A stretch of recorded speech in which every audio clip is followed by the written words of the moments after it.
Very good morning to all of you. So আজি আমি loss spring নামৰ পাটি আলোচনা কৰি আছিলো আৰু সেইটো কন্টিনিউ কৰিব বিচাৰিছো। So প্ৰথম আমি লস স্প্ৰিং নামৰ যেটো ফাৰ্স্ট পাৰ্ট আছিলে পাটিৰ first part the story of Sahib নহয় জানো story of Sahib আমি ইতিমধ্যে আলোচনা কৰিলো। আজি আমি story of Mukesh মানে ইয়াৰ সেকেন্ড পাৰ্ট যেটো আছিল আগতে কৈছিলো মই যে এই ষ্টৰীৰ এই লেসনটোৰ দুটা ষ্টৰী আছে এনিত জানকে দুটা ষ্টৰীৰ মাধ্যমেৰে তেখেতৰ দুখিয়া নিচলা সকলৰ প্ৰতি থকা তেখেতৰ কনসাৰ্ন হেতু ব্যক্ত কৰিছে আৰু তাৰে ভিতৰত দ্বিতীয় যেটো ষ্টৰী আছে second story the story of Mukesh ইয়াৰ আমি কি নাম দিব পাৰো story of Mukesh এই story of Mukesh টো আমি আজি বলামি আলোচনা কৰো সো আমি story of Mukesh আৰম্ভ কৰো আৰু হেতুৰ এই পেজত ওপৰতে এনেকৈ লিখা আছে here I want to drive a car মই এখন গাড়ী চলাব বিচাৰো Mukesh insist on being his own master মুকেশে নিজৰ গৰাকী নিজে হ'ব বিচাৰে I will be a motor mechanic he announces তেওঁ ঘোষণা কৰে যে তেওঁ এজন motor mechanic হ'ব বিচাৰে Do you know anything about cars I ask তে লেখিকা গৰাকীয়ে সোধে যে তুমি গাড়ী সম্পৰ্কে কিবা জানানে I will learn to drive a car. He answers, looking straight into my eyes. He মোৰ চকুৰ ফালে চাই উত্তৰ দিয়ে মই গাড়ী চলোৱাটো শিকিলুম His dream looms like marriage amidst the dust of streets that fill his own Firozabad, famous for its bangles. খাৰুবনুৱা টাউন এই ফিৰোজাবাদৰ ধুলিময় ৰাস্তাৰ মাজত যেনেকৈ মৰিচিকায় ঠগে ঠিক তেনেকৈ এই প্ৰশ্নটো সোধাৰ পিছতেই মুকেশৰ মুখমণ্ডলত থকা সেই সপোন তেওঁৰ মনত থকা সেই সপোনবিলাক এই প্ৰশ্ন সোধাৰ লগে লগে যেন ম্লান পৰি যোৱাৰ দৰে লেখকে অনুভৱ কৰিছিল মৰিচিকা তোমালোকে জানাই মেৰেজ মানে হৈছে মৰিচিকা মানে মৰুভূমিত বালি বিলাকৰ মাজত যেতিয়া বহু দূৰলৈ চাই দিয়া যায় তাত পানী দেখা যায় আৰু সেইটো প্ৰকৃততে পানী নহয় পানীৰ নিচিনা দেখা যায় মানে মৰিচিকা মানে হৈছে মিছা পানী এই মৰিচিকাটো তোমালোকেও এক্সপেৰিয়েন্স কৰিব পাৰা যদি পকি ৰাস্তাবিলাকত খুব ৰ'দ উঠা দিনত ৰ'দৰ দিনত এদিনাখন যদি অকণ দূৰলৈ চাই দিয়া তেতিয়ালে চাবা দূৰত যেন পানী দেখা যায় হেয়া মৰিচিকা বুলি আমি ধৰি ল'ব পাৰো সো তেনেকৈ এই প্ৰশ্নটো সোধাৰ লগে লগে মুকেশ যে এজন মটৰ মেকানিক হ'ব বিচাৰে কেনেকৈ হ'ব কি কথা এই গোটেইখিনি কথা নজনাকৈ তো মটৰ মেকানিক হ'ব বিচাৰে আৰু লেখকে তেতিয়া গাড়ী সম্পৰ্কে কিবা জানানি বুলি প্ৰশ্ন কৰাৰ পিছত তেওঁৰ সপোনটো যেন মৰিচিকাৰ দৰে হৈ পৰিছিল তেনে অনুভৱ হৈছিল Every other family in Firozabad is engaged in making bangles. Firozabadৰ প্ৰতিটো পৰিয়ালেই খাৰু বনোৱা কামত ব্যস্ত It is the center of India's glass blowing industry where families have spent generations working around furnaces welding glass making bangles for all the women in the land it seems Firozabad হৈছে ভাৰতবৰ্ষৰ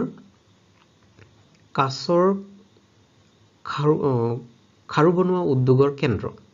আসলতে কাছৰ উদ্যোগৰ কেন্দ্ৰ হৈছে Firozabad আৰু এই কাছৰ উদ্যোগত কি কৰা হয় খাৰু বনোৱা হয় আৰু এনে লাগিছিল যেন ভাৰতবৰ্ষৰ সকলো মহিলাৰ বাবে এই Firozabadতেই খাৰু প্ৰস্তুত কৰা হয় Mukesh's family is among them মুকেশৰ পৰিয়ালো এই খাৰু বনোৱা পৰিয়ালবিলাকৰ ভিতৰৰে এটা None of them know that it is illegal for children like him to work in the glass furnaces with high temperature in dingy cells without air and light that the law if enforced could get him out all those 20,000 children out of the hot furnaces where they slog their daylight hours often losing the brightness of their eyes ইয়াত যদিও 20,000 শিশুকে ধৰি বহু মানুহে এই glass blowing ফ্যাক্টৰীত খাৰু বনোৱা কামত ব্যস্ত কিন্তু কোনেও নাজানে যে তেওঁলোকক ইয়াত বেআইনীভাৱে এই কামত নিয়োজিত কৰা হৈছে বেআইনীভাৱে প্ৰতিকূল পৰিৱেশৰ মাজত তেওঁলোকৰ পৰিৱেশটো কেনে দিয়া হৈছিল উষ্ণতাৰ মাজত খুব উষ্ণতাৰ মাজত তেওঁলোকক কাম কৰিবলৈ দিয়া হৈছিল in dingy cells মানে হৈছে লেতেৰা কোঠাত উইদাউট এয়াৰ এণ্ড লাইট যিবিলাক কোঠাত পৰ্যাপ্ত পোহৰ আৰু মুক্ত বায়ুৰ অভাৱ আছিল that the law if enforced could get out of all those 20,000 children out of the furnaces where they slog their daylight hours often losing the brightness of their eyes আৰু সেই প্ৰতিকূল পৰিৱেশৰ মাজত কাম কৰাৰ ফলত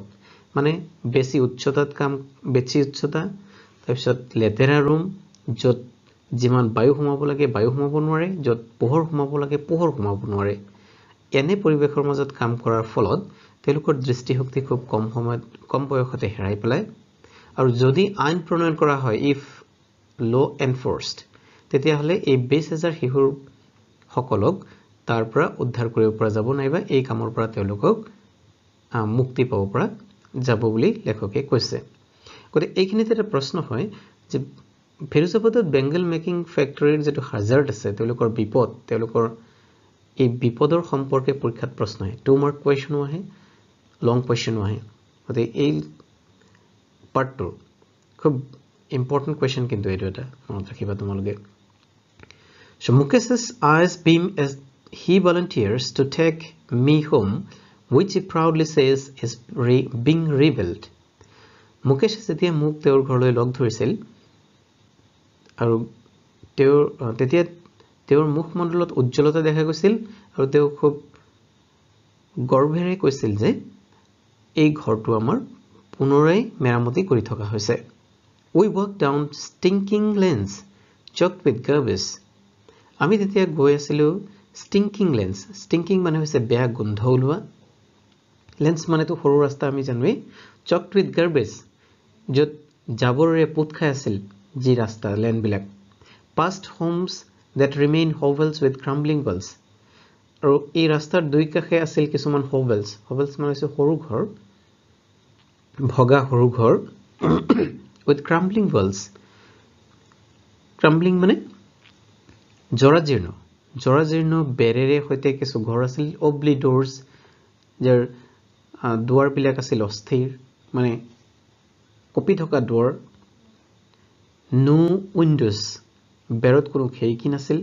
crowded with families of humans and animals coexisting in a primal state আৰু একেটা ঘৰতে মানুহ আৰু জীৱ-জন্তু একেলগে বাস কৰিছিল একেবাৰে আদিম যুগৰ নিচিনা কৰি he stops at the door of one's house মুকেশে গৈ এনেকে মুকেশ আৰু লেখিকা গৰাকী যেতে গৈ আছিল গৈ থাকোতে মুকেশে এটা ঘৰৰ সন্মুখত গৈ ৰৈ দিছিল তেনে এটা জুপুৰিৰ সন্মুখত গৈ ৰৈ দিছিল bangs a oblong iron door with his foot and pushes it open তেনে এটা জুপুৰিৰ সন্মুখত ৰৈ দি ওলি যোৱা লোহাৰ গেট এখনত গুৰমাৰি গেটখন খুলিছিল we entered a half built shack আমি তেতিয়া এটা আধা বনোৱা জুপুৰিত প্ৰৱেশ কৰিছিলো in one part of it thatched with dead grass এই জুপুৰিটোৰ এটা পাৰ্টত এটা অংশত খেৰ আছিল is a firewood stove over which sits a large vessel of sizzling spinach leaves আৰু লগতে খৰিৰ জুহাল আছিল যাৰ ওপৰত পালেং শাক উতলাই থকা হৈছিল পালেঙৰ পাত উতলাই থকা হৈছিল on the ground in large aluminum platters are more chopped vegetables কাষতে এলুমিনিয়ামৰ পাত্ৰ এটাত কাটি থোৱা পাচলিও থৈ দিয়া হৈছিল a frail young woman is cooking the evening meal for the whole family এগৰাকী ক্ষীণমিন মহিলাই ৰাতিৰ বা সন্ধিয়াৰ আহাৰ তেওঁলোকৰ বাবে ৰান্ধি আছিল through eyes filled with the smoke she smiled যদিও এই খৰিৰ ধোঁৱাই চকুত আমনি কৰিছিল তথাপি তেনেকৈ তেখেতে আমাক দেখি মিচিকি আছিল she is the wife of Mukesh's elder brother তেখেত হৈছে মুকেশৰ নবৌৱেক not much older in years খুব বেছি বয়সীয়াল যেন লগা নাই she has begun to command respect as the bohu তথাপিও বহু হিচাপে ঘৰখনত দায়িত্ব লবলৈ আৰম্ভ কৰিছিল the daughter-in-law of the house already in charge of 3 men her husband Mukesh and their father যেহেতু ঘৰখনৰ বুৱাৰী গতে বুৱাৰীকে সেইকাৰণে ঘৰৰ দায়িত্ব ল'ব লগা হৈছিল আৰু তিনিগৰাকী ব্যক্তিৰ মুকেশৰ ককায়েক আৰু মুকেশৰ দেউতাকৰ চোৱাচিতা কৰিবলগীয়া হৈছিল when the old man enters যেতিয়া old man অৰ্থাৎ মুকেশৰ দেউতাক ঘৰত সোমাইছিল মানে বৃদ্ধ মানুহজন যেতিয়া সোমাইছিল তেতিয়া কি কৰিছিল she gently withdraws behind the broken wall and brings her veil closer to her face উৰণিখন মূৰত লৈ সেই ঠাইৰ পৰা আঁতৰি গৈছিল as custom demands তেওঁলোকৰ ৰীতি মতে বা নিয়ম মতে daughters-in-law must veil their faces before male elders পুৰুষৰ আগত তেওঁলোকে মুখমণ্ডল ঢাকি ৰাখিব লাগে উৰণিৰে নাইবা উৰণি ল'ব লাগে in this case the elder is an impoverished bengal maker এই ক্ষেত্ৰত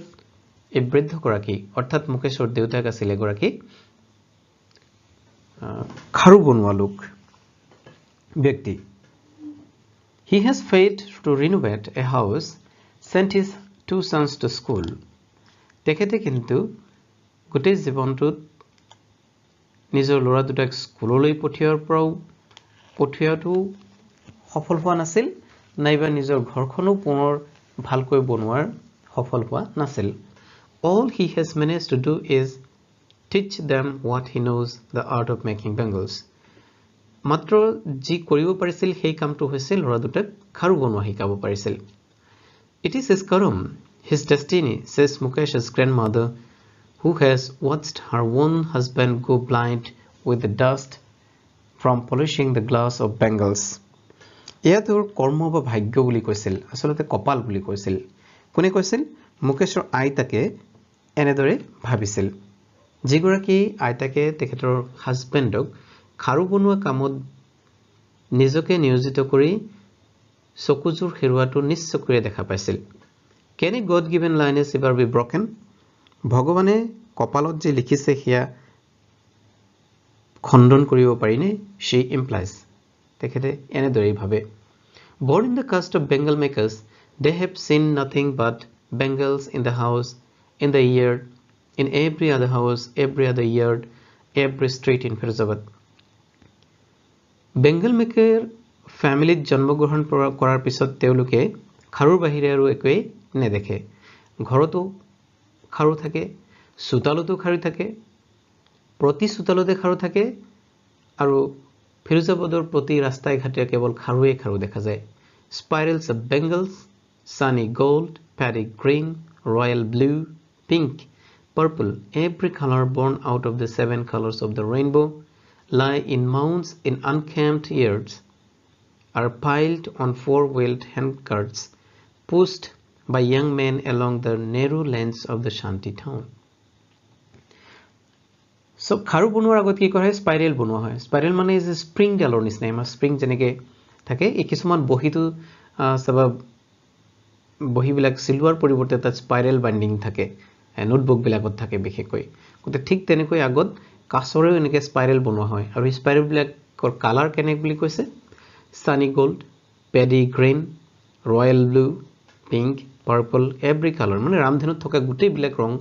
সেই খাৰু বিলাকত দিয়া হয় তেতিয়াহে খাৰু বিলাক সুন্দৰ দেখা যাব আৰু এই খাৰু বিলাক lie in mounds in unkept yards সুতাল বিলাকত এটা সুতালত নহয় দি সুতাল বিলাকত ফিৰোজাবাদৰ গোটেই সুতাল বিলাকত তেনেকুৱা mounds dome হৈ থাকে piled on four-wheeled handcarts আৰু এইবিলাকক ঠেলাত চাৰিচকীয়া ঠেলা গাড়ীত বা ঠেলাত উঠাই দিয়া হয় pushed by young men along the narrow lanes for the shanty town আৰু shanty townৰ বাবে এই ঠেলা গাড়ীত লৈ যোৱা হয় shanty town মানে হৈছে ভগা বজাত থকা টাউন বিলাকক shanty town বুলি কোৱা আছে গলি বিলাকক and in dark hutments next to lines of flames of flickering oil lamps sit boys and girls with their fathers and mothers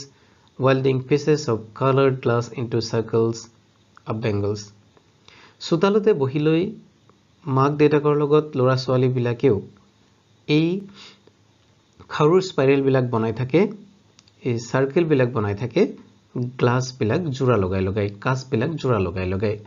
Their eyes are more adjusted to the dark than to the light outside. তেওঁলোকৰ চকু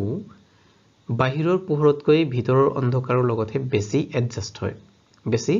সমাযোজিত হয়.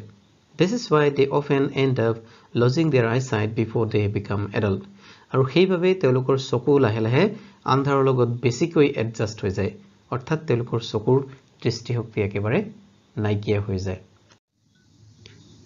Savita, a young girl in a draped pink dress, sits alongside an elderly woman soldering pieces of glass. এইখিনিতে কাহিনীত সবিতাৰ প্ৰৱেশ ঘটে বা সবিতাৰ কথা আমি পাইছো. গতে সবিতাই গুলপীয়া শাৰী পিন্ধি, গুলপীয়া ৰঙৰ ড্ৰেছ পিন্ধি, শাৰী নহয় ড্ৰেছ পিন্ধি sits alongside an elderly woman, এগৰাকী বৃদ্ধা মহিলাৰ কাষতে soldering pieces of glass, কাঁচৰ টুকুৰাবিলাক জোৰা লগাই আছে. As her hands move mechanically like the tongues of a machine, যেহেতু তাই কাম কৰোঁতে ইমানেই বেছি খৰ আছিল, তাই কামত ইমানেই বেছি পাকৈত আছিল যে তাই মেচিনৰ দৰে কাম কৰি গৈছিল. I wonder if she knows the sanctity of the bangles she helps make. লেখিকাগৰাকীয়ে কৈছে যে তাই যি খাৰু নিজে প্ৰস্তুত কৰি আছে, হয়তো তাই নিজে সেই খাৰুৰ পবিত্ৰতা এতিয়ালৈকে বুজা বয়সেই হোৱা নাই. It symbolizes an Indian woman's sohag. এয়া ভাৰতীয় মহিলাৰ বাবে সোহাগৰ প্ৰতীক, সদভাৰ প্ৰতীক.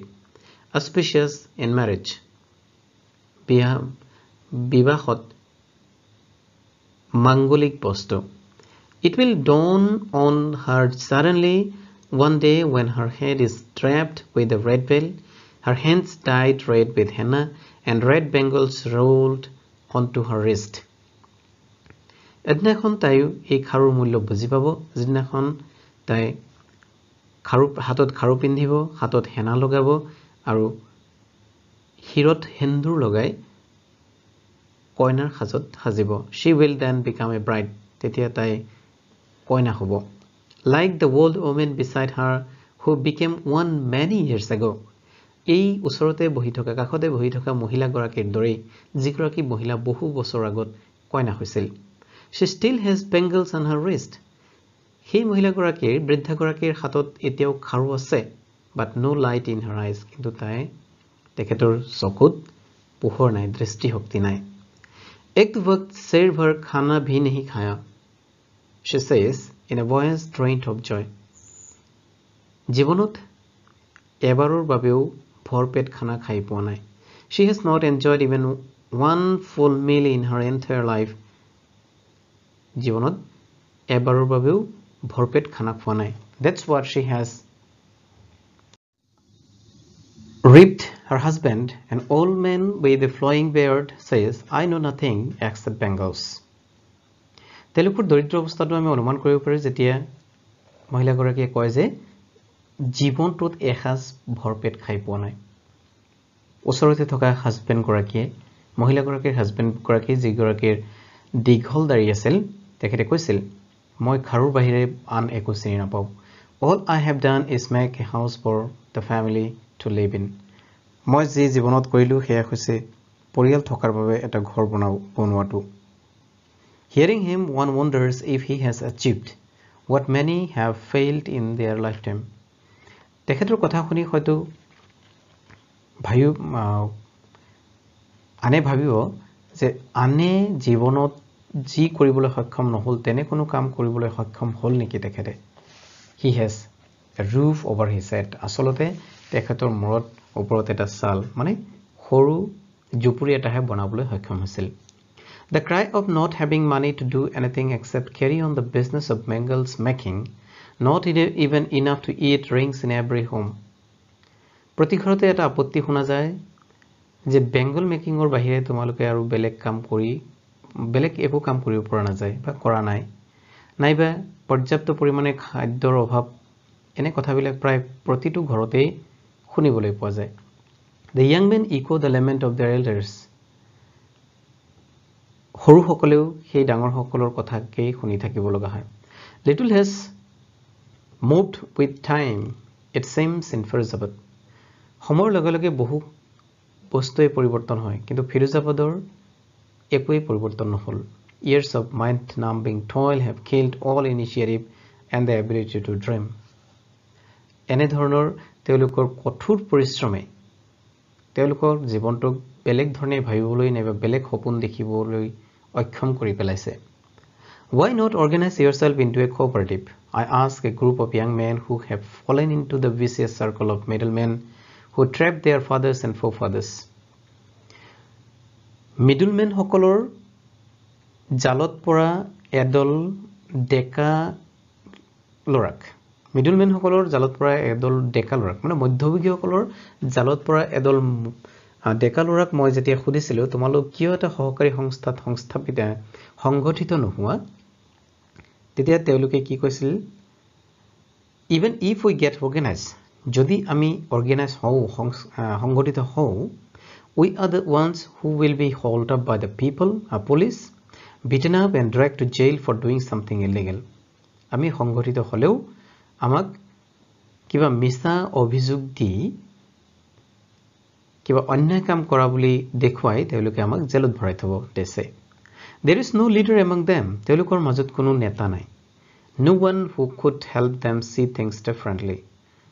কোনো নেতা নাই যিজনে তেওঁলোকক পথ বেলেগ কৈ দেখুৱাব পাৰে Their fathers are as tired as they are. তেওঁলোক এই শিশুসকল বা ল'ৰাসকল যুৱক যুৱতীসকল ডাঙৰ সকলৰ দৰে ক্লান্ত হৈ পৰিছে They talk endlessly in a spiral that moves from poverty and to injustice. To apathy, to greed, and to injustice. তেওঁলোকে তেওঁলোকৰ এই poverty দৰিদ্ৰতা সম্পৰ্কে তেওঁলোকৰ অন্যায় সম্পৰ্কে যথেষ্ট কথা ক'ব পাৰে কিন্তু ইয়াৰ পৰা ওলাই অহাৰ বাবে সাহস কৰিব নোৱাৰে Listening to them, I see two distinct worlds, one of the family caught in a wave of poverty, burdened by the stigma of caste in which they are born, the other a vicious circle of the sahukars, the middlemen, the policemen, the keepers of law, the bureaucrats, and the politicians. তেওঁলোকৰ কথা শুনি লেখিকাগৰাকীয়ে তাত দুটা বেলেগ বেলেগ পৃথিৱী দেখা পাইছিল দুটা বেলেগ ছবি দেখা পাইছিল এটা হৈছে এই দৰিদ্ৰ ব্যক্তিসকলৰ তেওঁলোক যি ভাগ্যক ধিয়াই জীয়াই আছে হিয়া এটা ছবি বা এটা পৃথিৱী আনটো ছবি হৈছে তেওঁলোকক এই যে সাহুকাৰসকল মধ্যভোগীসকল পুলিচসকল নাইবা আইন ৰক্ষক আমুলাসকল নাইবা ৰাজনীতিবিদসকলে তেওঁলোকক যেনেদৰে এটা সাৰ্কুলত ভিচিয়াছ সাৰ্কুলত বন্দী কৰি ৰাখিছে এই দুটা পৃথিৱী লেখিকাগৰাকী এটাত স্পষ্টকৈ দেখা পাইছিল Together, they have imposed the baggage on the child that he cannot put down. তেওঁলোকক এই শিশুসকলক এনে এক বুজাত জাপি দিয়া হৈছে যেটো বুজাৰ পৰা তেওঁলোক ওলাই আহিব নোৱাৰে মানে এনেকৈ তেওঁলোকক বন্দী কৰি ৰখা হৈছে যে ইয়াৰ পৰা এই কামৰ পৰা তেওঁলোক ওলাই আহিবৰ সুবিধা নাপায় Before he is ever, he accepts it as naturally as his father. যেতিয়া বুজি পোৱাৰ বয়স হয় তাৰ আগতেই তেওঁলোকক দেউতাকৰ বা পূৰ্বপুৰুষৰ পেছা লবৰ কাৰণে পেছাটো গ্ৰহণ কৰিবৰ কাৰণে ন্যাচুৰালি ৰেডি হৈ যাবলগীয়া হয় To do anything else would mean to dare. ইয়াৰ পৰিৱৰ্তে বা ইয়াৰ বাহিৰে কিবা কৰাটো তেওঁলোকৰ বাবে দুঃসাহস হ'ব And daring is not part of his growing up. আৰু দুঃসাহস কেতিয়াও ডাঙৰ হোৱাত সহায় নকৰে When I sense a flash of it in Mukesh, I am cheered. আৰু মুকেশৰ মুখমণ্ডলত যেতিয়া মই এই এনে এটা ঝলক দেখা পাইছিলো মানে এই বিশেষ সাৰ্কুলৰ পৰা ওলাই অহাৰ এটা ঝলক দেখা পাইছিলো তেতিয়া মোৰ খুব ভাল লাগিছিল I want to be a motor mechanic, he repeats. তেওঁ পুনৰ কৈছে যে মই এজন মটৰ মেকানিক হ'ব বিচাৰো He will go to a garage and learn. তেওঁ দূৰণিত থকা গেৰেজটোলৈ যাব আৰু মটৰ মেকানিক শিকিব But the garage is a long way away from his home. গেৰেজটো তাৰ ঘৰৰ পৰা বহু দূৰত I will walk, he insists. মই খোজকাঢ়ি যাম তেওঁ জোৰ দি কৈছিল Do you also dream of flying a plane? তুমি প্লেন চলাব বিচাৰনে বা সপোন দেখানে He is suddenly silent. তেওঁ লগে লগে silent হৈ গল একো নকলে No, he says, staring at the ground. মাটিৰ পিনে চাই পেলাই ক'লে নাই মই এৰোপ্লেন চলাব নিবিচাৰো in his small murmur there is an embarrassment that has not yet turned into regret তেও এই কথাখিনি তলৰ পিনে চাই ভুৰভুৰাই হে কৈছিল বৰ স্পষ্টকে কোৱা নাছিল যত ৰিগ্ৰেট দেখা পোৱা যোৱা নাছিল He is content to dream of cars that he sees hurtling down the streets of his town. Teo Firuzabad চহৰত ৰাস্তাবিলাকত গাড়ী চলাচল কৰাহে দেখিছিল Few aeroplanes fly over Firuzabad. Firuzabad চহৰৰ ওপৰেদি এৰোপ্লেন খুব কম চলাচল কৰিছিল আৰু হয়তো সেইভাবে এৰোপ্লেন চলোৱাৰ সপোনো মুকেশে কেতিয়াও দেখাও নাছিল গতিকে এনেকৈ আমাৰ লস স্প্ৰিং নামৰ পাঠটি শেষ হৈছে তে ষ্টৰী অফ মুকেশ একেদিনাই শেষ কৰাৰ এটা ভাবিছিলো কথাটো আৰু শেষ কৰিলো গতে অকন খৰকে যাব লগা হৈছিল তাৰ কাৰণে যদি তোমালোকে বুজি পোৱাত কিবা অসুবিধা হৈছে তেতিয়ালে কমেন্টত তোমালোকে লিখিবা নেবা লাইভ চেটতো লিখা আৰু যদি বুজি পোৱাত অসুবিধা ডিসলাইক কৰা আৰু যদি বুজি পাইছা তেতিয়ালে লাইক এটা কৰিব পাৰা নহয় জানো সো আজিলে আমি ইমানতে শেষ কৰিম আৰু যদি কিবা থাকি যায় তেতিয়ালে মোক জনাবা কমেন্টত পিছতো জনাবা মই নেক্সট ক্লাছত এটা লাইভ ক্লাস কৰিলে কি হয় এটা ৰেকৰ্ড হৈ যায় আৰু এটা থাকি যায় তাৰ পিছতো চাব পাৰিবা তোমালোকে গতে তাত যদি কিবা প্ৰবলেম হয় কমেন্ট কৰিলে মই নেক্সট ক্লাছত লাগিলে আকৌ ইয়াৰ বুজা দিব পাৰিম হ'ব তেতিয়া আজিলে এৰিছো তেতিয়া থ্যাংক ইউ ফৰ এটেন্ডিং